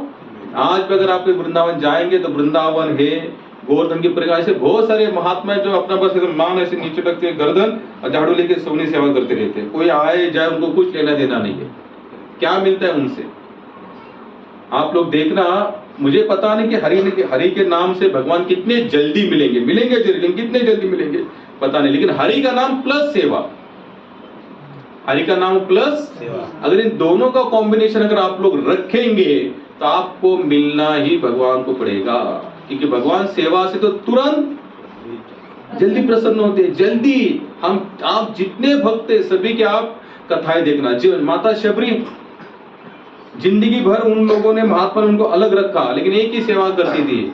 वहां पर क्या करती थी? रोज रास्ते को साफ करती थी, फल तोड़ के लाती थी और कहती थी बस मेरे राम आएंगे उनको मैं। आज जब भगवान आने का अनाउंसमेंट हुआ, सभी को पता चला, तो सभी लोगों ने अपना अपना कुटिया बिटिया रास्ता साफ करना शुरू कर। लेकिन माता शबरी बचपन से लेकर उस एज तक 10,000 साल तक वो जी, ऐसा भी वर्णन आता है। लकड़ी पर आई तब तो वो एक ही सेवा प्रामाणिकता से कर रही है, उसमें कहीं पर खोट नहीं है, कभी थकी नहीं हो, मैं थक चुकी, आप कैसे करो। तो भगवान को कहा जाना पड़ा पहले, और सभी लोग अपनी तैयारी करके बस अलाउंस बैनर बिनर लगा के बैठे, रामचंद्र के आगमन में हम आगे गए, किसी के वहां नहीं गए भगवान। कहाँ चले गए? माता शबरी के वहां पर गए। तो हमारे अम्बरीश महाराज अपने पूरे हाथों से भगवान का सेवा मार्जन करना है, मंदिर मार्जन करना है, पैरों से भगवान के तीर्थाटन धाम में चले जाना है। शरीर का स्पर्श कहाँ करते? भक्तों के स्पर्श से। हम लोग गए संडे नाचे ना, है कि नहीं? कितना नाचे, एक दूसरे को कंधे पे लेके नाचे, फिर हाथ में हाथ डालकर नाचे। तो एक भक्त भी अपने शरीर का स्पर्श के माध्यम से वो आनंद अनुभव करता है। अभी आप वारी में देखिए कितने लोग, जो रिंगन होता है वहां पर, कितने सारे वारकरी एक साथ में से हाथ में डाल अपने अपने एक सिस्टम, उसी के अनुसार वो नाचते। तो ये भक्त का क्या होता है? ये जीवन होता है। हमारे अम्बरीश का जीवन ऐसा ही कुछ है। उन्होंने कभी भी, और कभी उनको ये भी नहीं आया अहंकार। हमने पहले उनका क्या देखा? ऐश्वर्य देखा है। अब ऐश्वर्य कभी भी हमको शांति से नहीं बैठने नहीं देता, लेकिन सब कुछ होने के बाद भी प्रामाणिकता से हर सेवा करते। और इनके जीवन का एक नेम था। क्या था नेम? एकादशी का उपवास रखते थे। कैसे एकादशी का उपवास रखते थे? भक्ति रसामृत सिंधु में बताया, एकादशी 3 दिन की होती है। कितने दिन की होती है? 3 नियम की एकादशी। शास्त्र के अनुसार देखते तो एकादशी 3 दिन की होती है। जिसमें आज एकादशी है तो दशमी से शुरुआत होती है, एकादशी प्लस 12। तो हमारे अम्बरीश महाराज एकादशी का ऐसे ही पालन करते थे। दशमी के केवल एक समय फल लेते थे, एक समय फल। एकादशी के दिन निर्जला, एकादशी के दिन, और द्वादशी का भी पालन लगभग ऐसा ही करते थे। तो इन्होंने 1 साल का संकल्प लिया था। अम्बरीश महाराज के 1 साल में ऐसी एकादशी करूंगा। जैसे निर्जला आती तो हम लोग, हमसे तो नहीं हो पाई, काफी लोगों ने शायद यहाँ पर रखी थी एकादशी, तो बहुत अच्छी बात है। लेकिन हमको एकादशी क्या है? भक्ति की जननी। जी हम कहते हैं कि कृष्ण भक्ति करनी है, भक्ति करनी है, भक्ति करो, भक्ति करो, भक्ति करो। ये भक्ति की माता कौन है? एकादशी। एकादशी से निर्माण हुए भक्ति, और भक्ति से निर्माण हुए भागवत में शुरुआत में तो बताया, वैसे तो शुरुआत में भक्ति की 2 संतानें हैं, ज्ञान वैराग्य। भक्ति से क्या निर्माण होता है? ज्ञान और वैराग्य। यानी ज्ञान भी आता है प्लस केवल ज्ञान आएगा तो क्या होगा? और ज्ञान का वैराग्य आएगा तो, जैसे अमरूप गोस्वामी वहां पर एक बंदा चला गया, बोले मैं विश्व विजेता हूँ, शास्त्र बोले कुछ नहीं करना है भैया, ये साइन ले लो और आगे। ज्ञान भी था, लेकिन ज्ञान के साथ क्या था? क्योंकि उनके पास क्या थी? भक्ति थी। भक्ति के होने के कारण क्या, आप भक्ति करना, ज्ञान और वैराग्य। आप केवल ज्ञान के पीछे भागो ना, वैराग्य आएगा ना भक्ति मिलेगी, अहंकार ही मिलेगा। तो ऐसे हमारे क्या थे अम्बरीश महाराज। तो इन्होंने पूरी 1 साल का संकल्प लिया था कि मैं ऐसे एकादशी करूंगा। और द्वादशी भी पारायण छोड़ने का क्या होता है? एक समय होता है।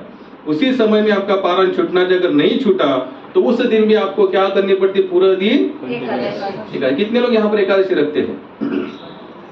बहुत अच्छी बात। लेकिन समय अनुसार पारायण समय भी आपको क्या करना है?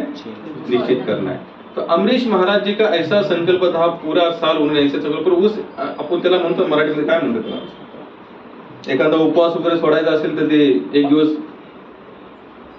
म्हणजे जसं तुम्ही देखत ना सप्त गुरुवार वगैरे कधी त्याचे जे शेवटचा दिवस असतो, शेवटचा उद्यापन, मराठीमध्ये उद्यापन म्हणतो. तर ते त्यांनी ज्या प्रकारे जो संकल्प केला होता, संकल्पाचा काय होता?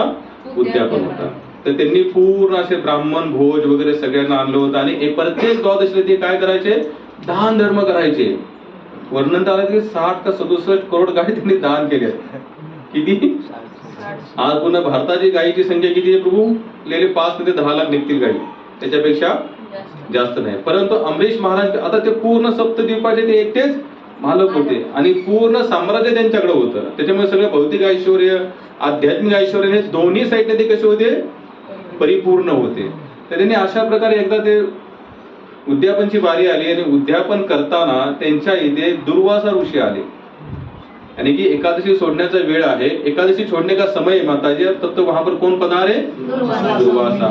और दुर्वासा मुनि तो जहां तक हम सभी लोग जानते कैसे एकदम शांत सरल स्वभाव वाले हैं, नहीं तो क्रोध क्रोधिष्ट है, क्योंकि उनका नाम ही क्या है? दुर्वासा। यानी कि वास का मतलब होता है संग करना, लेकिन यहाँ पर दूरवास, दूर से हो। तो ऐसे हमारे कैसे थे ये?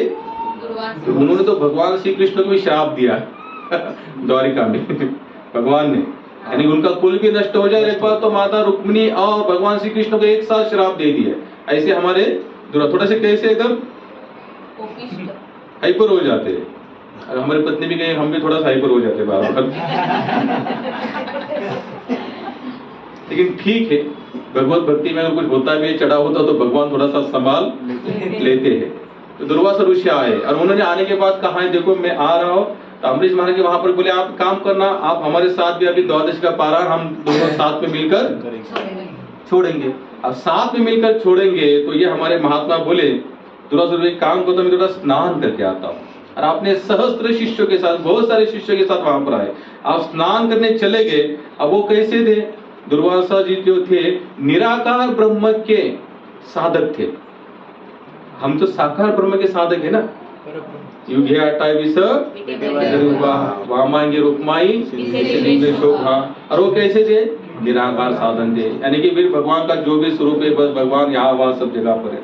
लेकिन एक जो भक्त कैसे होता है, वो उसे उसके मन में भगवान का एक ही रूप, गोड तुझे रूप गोड तुझे नाम यही मज प्रेम। अब रूप बोले तो कुछ ना कुछ तो आकार आया ना, और वही आकार आपके लिए बाद में क्या बन जाता है? निराकार।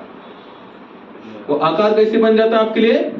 निराकार। जैसे तुकाराम महाराज एका जगाला म्हणतात तुझं सगुण म्हणू की निर्गुण। आणि त्याच तुकाराम गाथेतला पहिलाच अभंग सुरू होतो. कोणता अभंग आहे? सुंदर ते ध्यान मोहे विठेवरी करकटावरी ठेवूनिया। वो पहला अभंग गाते हैं कि आपका रूप सुंदर है, करकटावर है, और वो मंदिर में जाकर गा रहे हैं। और बाद में वही तुकाराम महाराज का जब भक्ति जो था जो बढ़ गया, तो वही उनको जो विठ्ठल नाथ जी का स्वरूप कहीं पर भी नजर आने लगा। फिर जैसे दरवाजा है, तो दरवाजे में तो रूप नहीं ना, यहाँ पर सुंदर ध्यान थोड़े होता दरवाजा है, लेकिन वो जब वहां पर भी देख उनको कौन दिखाई दे रहे? विठ्ठल। तब जाकर वो कहते की आता तुला मी काय म्हणू, सगुण म्हणू की निर्गुण म्हणे। पण सुरुवात कुठून झाली होती? सगुणातून। सगुणातून तुम्ही तिथपर्यंत पोहोचू शकता, सगुणातून तुम्ही तिथपर्यंत, डायरेक्ट निर्गुणातून सगुणात तुम्ही जाऊ शकत नाही। कारण की तुम्हाला एक आकार पाहिजेच, प्रेम करण्यासाठी कोणीतरी वस्तुस्थिती तुम्हाला ही असलीच पाहिजे। प्रभुपाद याच्यावर म्हणायचे का, जर माझ्या वडिलाला हातपाय होते तर मलाही हातपाय, किंवा मला हातपाय आहेत म्हटलं माझ्या वडिलाला पण हातपाय। अगर आपण आकारातले आहोत तर नक्कीच परमात्मा देखील कसा आहे? आकारातला आहे। निराकार देखील आहे तो, नाही असं नाही, निराकार देखील आहे, परंतु तो आहे कसा? प्रेम करण्यासाठी काय पाहिजे आपल्याला? साकार स्वरूप पाहिजे। साकार स्वरूपात असेल तर जसं देवकी मैया समोर भगवंत चतुर्भुज रूपामध्ये आले, तर ते काय म्हणते? बाळकुट असं असतं का? बाळकुट असं असतं का? म्हणतो माझ्या गर्भात या, गर्भात कुठे या? गर्भात। ते गर्भामध्ये गेले, मग ते छोट्या बालकाच्या रूपामध्ये आले, मग त्यांच्यामध्ये तो भाव निर्माण झाला। यशोदा मैयाला भगवंतानी मुखामध्ये ब्रह्मांड दर्शवलं, नंतर काय योग मायाने तिची ती लीला पूर्ण ब्लँक करून टाकली, झाकून टाकली। कारण का? तिच्या मनामध्ये तो भाव निर्माण होईल, मी कोण आहे? भगवंत आहे। आणि मी तिला वाटलं मी भगवंत आहे म्हटलं, ते आईचं आणि मुलाचं ते आदान प्रदान आहे, वात्सल्य प्रेम, ते काय होईल? म्हणजे आकार हा आपल्याला पाहिजे, कुणीतरी आपल्याला सोबती हा पाहिजेच, आहे का नाही? होतो कुठे मी? आंघोळीला गेले, निराकार ब्रह्मावर त्यांनी ध्यान लावलं, आणि ध्यान लावल्यानंतर ते विसरून गेले की मी अम्बरीश महाराजांना सांगितलं की मी येतो, मग आपण दोघं मिळून हम दोनों मिलकर बाद में एकादशी का पारायण छोड़ेंगे। अब ये यहाँ पर लगे, यहाँ पर समय बीतता जा रहा है, उद्यापन करना है ना, समय बीतता जा रहा है। वो जानते कि समय अनुसार नहीं हो तो क्या होगा? फिर इतना साल का जो किया मैंने जो फल है क्या हो जाएगा? मिसमैच हो जाएगा, चला जाएगा। तब अम्बरीश महाराज ने क्या किए, जो बड़े बड़े महात्मा लोग थे, जो ब्राह्मण देवता थे, उनसे उन्होंने एक मीटिंग करवाई। बोले आप मुझे बताना मुझे क्या करना चाहिए, समय तो निकलता जा रहा है, एकादशी का पारायण भी करना है, प्लस भगवान के भक्त के चरण मुझे अपराध भी नहीं करना है, क्योंकि उन्होंने क्या कहा है कि मैं आऊंगा और मिलकर भोजन करेंगे। तो ब्राह्मण देवता ने कहा एक काम करो, ऐसे समय में क्या करना चाहिए आपकी, यानी कि उन्होंने आपने जो वचन दिया वो आने के बाद पाना है, और आपका समय भी जाता, आप क्या करो, भगवान के चरणामृत को पी लो।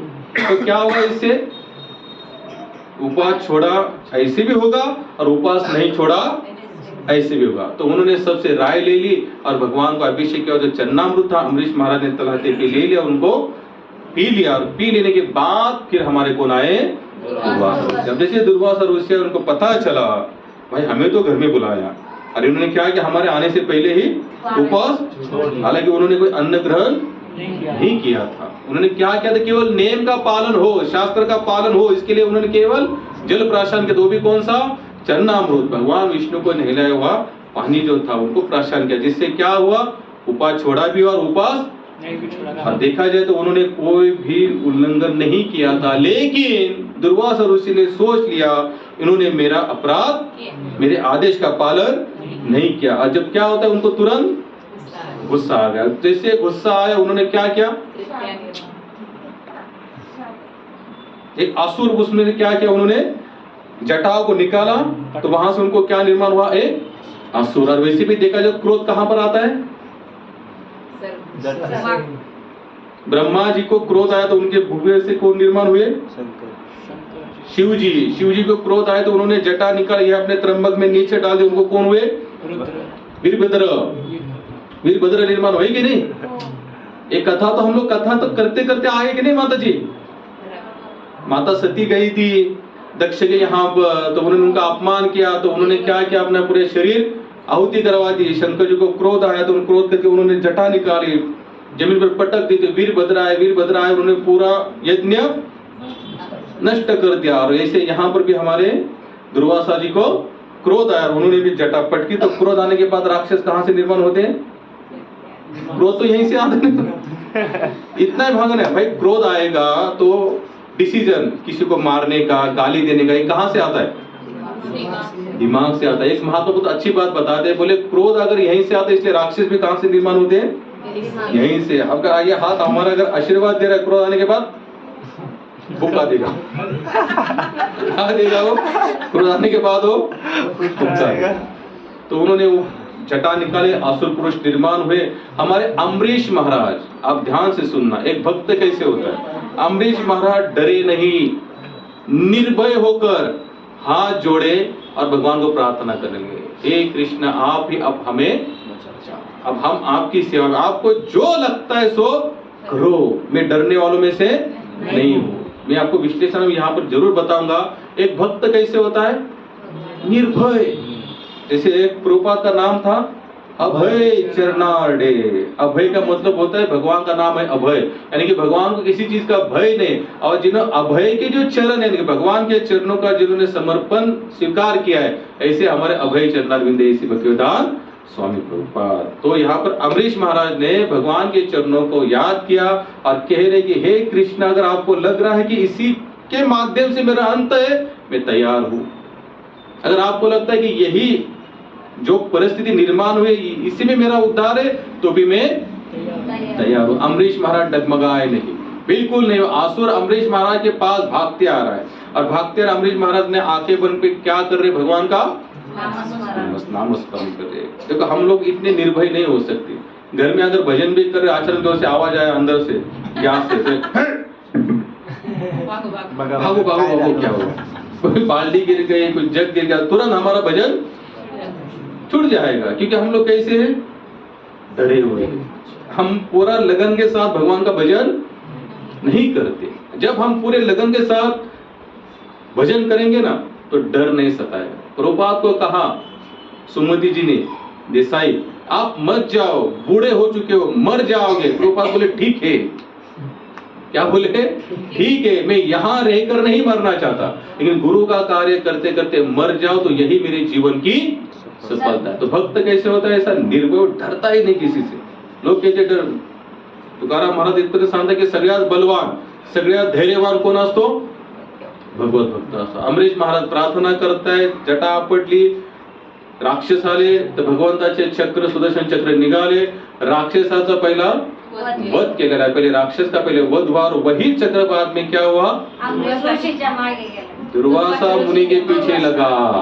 अब आदेश तो भगवान ने केवल कहां से निकला था, वो उसी राक्षस को मारने के बाद, लेकिन फिर वो कहां पर लगा, दुर्वासा मुनि के पीछे. तब दुर्वासा मुनि भाग रहे और कहते हैं कि 1 साल तक भागे. दुर्वासा मुनि कितने साल तक भागे, 1 साल तक. और 1 साल तक अम्बरीश महाराज भी भगवान के ध्यान में लीन हो चुके. अब 1 साल तक भागे भागे, जहां तहां जा रहे, सबने कहा हमारे पास मतलब ये सुदर्शन है, भगवान विष्णु का है, ये तो केवल अधिकार केवल उन्हीं का है, इसको तो हम भी सबके पास चले गए. लेकिन कहीं पे हर जगह से क्या उनके हाथ में निराशा लगी. आखिर फिर वो कहां चले आए, नहीं, आखिर वो कहां चले आए, भगवान विष्णु के पास. बोले भगवान विष्णु आप बचा लेना, आपका ये सुदर्शन मेरे पीछे लगा है, बोले आप इसको रोक लो. बोले मैं नहीं रोक सकता क्योंकि मेरे आदेश से ये निकला ही नहीं है. क्या कह रहे, मेरे आदेश से निकला है. बोले मैं केवल भक्त के पराधीन हूं. मैं ही नहीं, मेरे अस्त्र शस्त्र सब कुछ मेरे भक्त के पराधीन है. मुझे इनको आदेश नहीं देना पड़ता. अगर मेरे भक्त को आज आती तो मैं सोच नहीं कहता कि तुम जाओ, नहीं, वो तुरंत निकल जाए क्योंकि उनका सिस्टम मैंने वैसे डेवलप किया. जैसे आजकल जो हमारे घर में जो लाइट के होते हैं ना, देखो मेन स्विच होता है, जैसे अगर कोई शॉर्ट सर्किट हो जाए तो पहले क्या होगा, ठक ठक ठक, जितने स्विच अपने आप क्या मतलब करो देना, ट्रिप, तो अपने वो बटन क्या हो जाएगा नीचे, सब पूरा यहाँ पर बंद हो जाएगा. तो भगवान ने क्या किया, अपने जो आयुध है उनको क्या वैसे ट्रिप बना दिया. मेरे भक्त पे आए कुछ आज तो मेरे आदेश की राह मत देखो, तुम निकल जाना बिंदास. हाँ, जहाँ पर मैं कहूंगा वहां पर रुको. भी मेरा भक्त होगा तो क्या करना बिंदास. तो आप क्या करना चाहिए, बोले मेरा दिन निकला है, काम करे, जिनके लिए निकला है उनकी सेवा में चले जाओ. फिर कहाँ आए, अम्बरीश महाराज के पास. वहां पर वर्णन आता है, दुर्वासा ऋषि हाथ जोड़कर अम्बरीश महाराज को क्षमा याचना करते. अम्बरीश महाराज बोले आप ऐसा मत करें, आप तो ऋषि हो, मैं तो ठहरा एक राजा, घर गृहस्थी वाला बंदा, आप हमारे सामने झुकना ये ठीक नहीं. बोले तो सब दूर के पहले इनको रोको. क्योंकि इनके मालिक ने भी कहा जाता आप नहीं करोगे तब तो रुकने वाला नहीं है. तो अम्बरीश महाराज प्रार्थना करते कि आप इनको छोड़ दो. बोले तब जाकर वो सुदर्शन चक्र कहाँ चले जाते हैं, चले जाते पीछे. और फिर अम्बरीश महाराज क्या करते, दुर्वासा ऋषि को अपने गले लगाते. एक वैष्णव का सच्चा लक्षण क्या है, किसी के भी मन में उसके प्रति कभी द्वेष नहीं आएगा. अगर कोई उसके लिए भी बहुत बड़ा षड्यंत्र रचता है, फिर भी वो क्या कहेगा, वेलकम, आपका स्वागत है, आप जब भी आओ तब भी हो, लेकिन आप हमारे यहाँ पर आ सकते हो. तो अम्बरीश महाराज ऐसे थे. आज हमने क्यों कथा ली अम्बरीश महाराज जी की, जैसे भक्तिविनोद ठाकुर का जीवन था, केवल नाम प्रचार, सहनशीलता, भगवत तत्व का दर्शन, निर्भय होकर, वैसे अम्बरीश महाराज भी कैसे रहे, एकदम निर्भय थे. उनके मन में कहीं पर डर उनको सताया नहीं. तो अम्बरीश महाराज की जय. तो आज की यहीं पर कथा समाप्त हुई. थोड़ा लेट हुआ.